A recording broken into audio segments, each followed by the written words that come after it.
अगर आपके घर में रात को 12 बजे दस्तक हो और बाहर से आपकी अपनी आवाज़ आए तो कभी दरवाज़ा मत खोलना। ये कहानी है लाहौर के 10 साला बिलाल की। बिलाल अपनी अम्मी और नाना के साथ रहता था।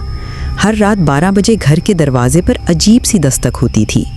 अम्मी हमेशा कहती, बेटा रात को कभी दरवाज़ा मत खोलना। एक रात बिलाल की हिम्मत पड़ गई। दस्तक हुई, बाहर से आवाज़ आई, बिलाल मैं हूँ, दरवाज़ा खोलो। ये आवाज़ बिलाल की अपनी जैसी थी। बिलाल ने की होल से झांका। बाहर एक बच्चा खड़ा था, बिल्कुल उसकी तरह, मगर उसका चेहरा उल्टा था। वो बच्चा मुस्कुरा रहा था, लेकिन उसके दांत बहुत तेज थे। बिलाल मैं तुम्हारा दोस्त हूँ, अंदर आने दो, हम साथ खेलेंगे। बिलाल डर गया, लेकिन दरवाज़ा खुद ब खुद खुलने लगा। अचानक नाना जाग गए। ला हौला वला कुव्वता इल्ला बिल्ला पढ़ते हुए आए। वो चीज़ चीखी और गायब हो गई।